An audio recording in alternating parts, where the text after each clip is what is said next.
Exciting medical breakthroughs have the potential to save lives all over the world.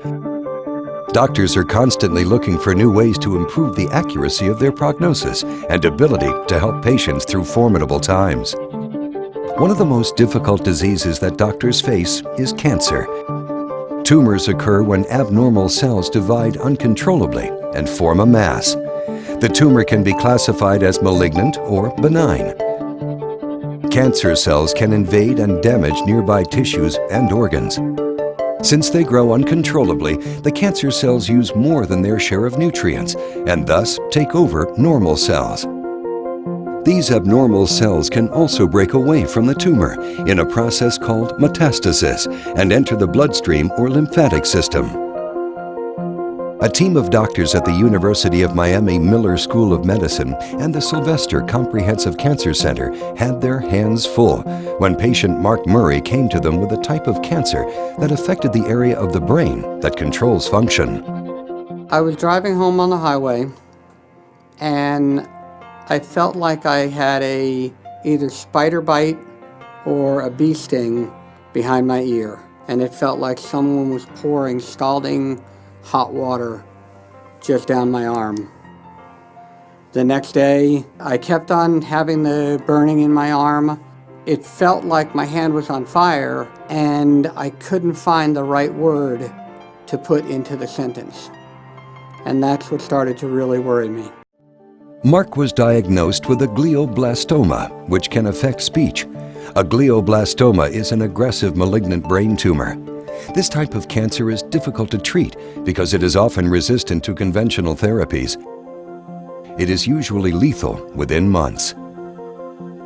Treatment usually consists of removing the tumor via surgery, followed by radiation and chemotherapy. Mark has a space-occupying lesion, a tumor in an area of the brain that's surrounded by eloquent cortex. So that part of his brain that is responsible for processing language is involved in the area where this tumor exists.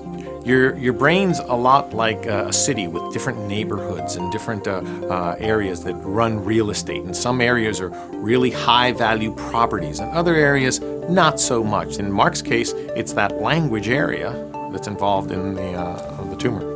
If doctors aren't careful with the area surrounding the tumor, they could negatively affect Mark's ability to speak.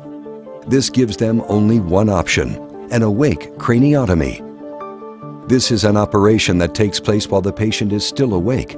The brain has no nerve endings, so he will not feel pain. The patient will be interactive during surgery. They will be able to move, speak, and they will be being examined by the neurologist as we operate on them. The patient is pain-free, they are comfortable, they are sedated, they will not remember the procedure afterwards. In the operating room, I'm going to be interacting with Mark continuously throughout the surgical procedure. I'll be talking with him, I'm going to be using my iPad and showing him images and asking him to identify objects. A lot of the things I'm going to be showing you in the OR are things like this, so I just want you to repeat some things. Okay. So say it. Pen. Okay. Tree. What I'm looking for is to make sure that Mark can identify the objects that I show him and that he can continually interact with me so that I can gauge the area remains intact and that the fibers between the areas of interpretation and expression remain uninjured. The moment Dr. Gallo notices any language deficit, I know to stop and to move to another area. And so Mark himself will be putting boundaries on us as to where we can work and where we cannot. You would only do this procedure if the tumor is located in an area of the brain which controls function, so motor, language. Only under those circumstances would you consider doing the surgery awake. In another groundbreaking procedure, doctors will attempt to make a vaccine from the extracted tumor. The way that we're going to make Mark's vaccine is we will harvest his tumor during the surgery on Monday. That tumor will then be shipped up to Boston, where certain proteins get purified from Mark's tumor itself. These proteins are then concentrated and given back to Mark as a simple injection in his arm. The purpose of this brain tumor vaccine is to spark the patient's immune system to fight the brain tumor and attack it and hopefully keep it from coming back. We're one of only a few medical centers in the state of Florida offering awake craniotomies, and one of only 10 medical centers in the country offering this particular vaccine clinical trial. Sure. So we're just looking over the films preoperatively, just confirming that the area we're most concerned with is just in front of the tumor. Yes, correct, Mark. Just in front and just below the tumor. That's the area of the brain which controls language. So here we have the tumor, and here we have the area of the brain which we're most concerned about. Mark is under anesthesia for the incision. Once they are in position to remove the tumor, he'll be brought out of anesthesia enough to converse with the neurosurgeon. The central nervous system is comprised of the brain and spinal cord, which serves as the master controller of our bodies. Our brains consist of primarily two classes of cells, neurons and glial cells. Glial cells perform a number of critical functions, serving as a neuron support crew. They surround nerve cells and hold them in place, supply nutrients and oxygen, and digest dead nerve cells. Neurons, however, are usually considered the most important cells in the brain and have the unique ability to send signals to specific target cells over long distances. They send these signals through a thin cytoplasmic fiber called an axon.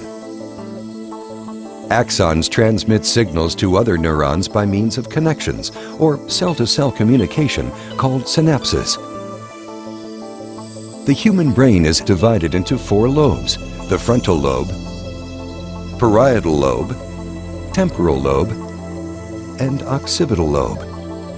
Each lobe has numerous cortical areas, each associated with functions such as vision, motor control, and language. The left and right sides of the cortex are similar in shape, and most cortical areas are replicated on both sides.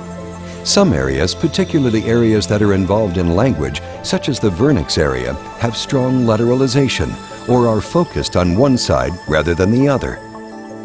The vernix area of the brain is one of the two parts of the cerebral cortex linked to speech. The other is Broca's area. So this is a portable stimulator. It releases a small amount of current between the tips, so I can discretely stimulate different parts of the brain.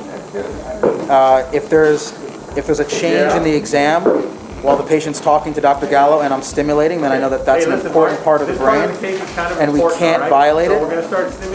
If I stimulate and there's no change, then that's a part of the brain which we can use in our approach.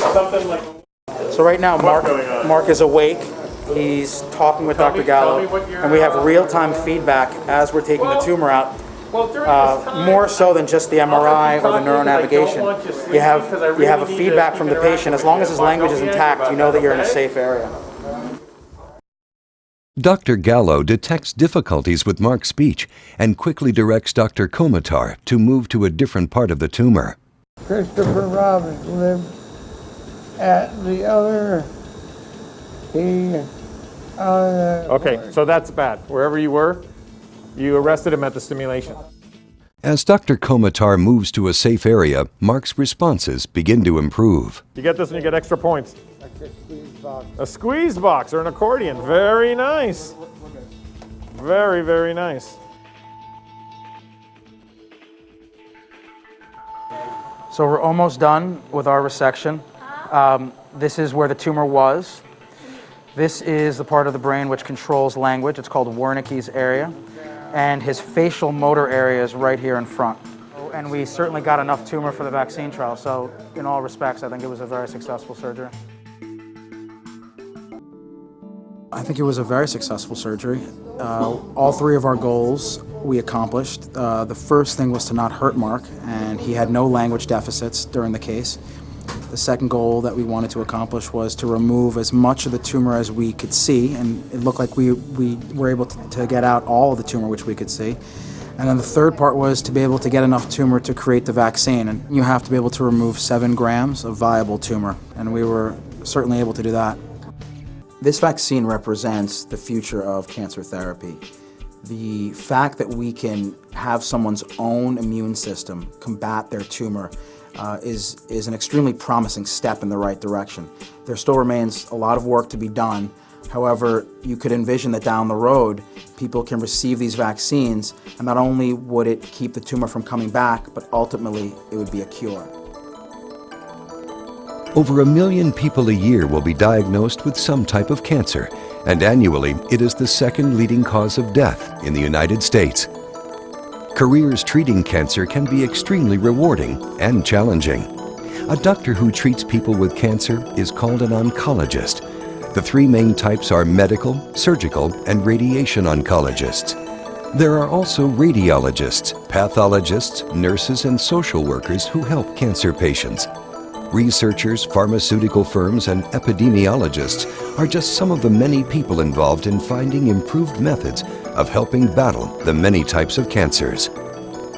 Educational requirements are extremely high, given the nature and responsibility of the job.